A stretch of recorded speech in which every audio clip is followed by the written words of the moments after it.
be fitting this guard here, and I need to keep this wire stable so that nothing goes wrong here. And thereafter, we will pump it in here this way. Alright, and to get this bolted in here, that's going to be a good task. So I'm going to try pushing it from here first. That's what we're going to do. The water there. This a bit nice and sweet.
Okay, so I'm fitting this box here, and I pulled in the wire from here. This is one, and I have the other one here, which is going to be going with this clamp right here.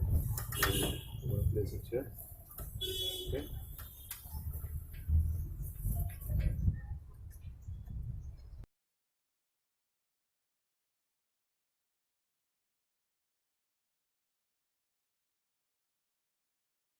That's done. This goes.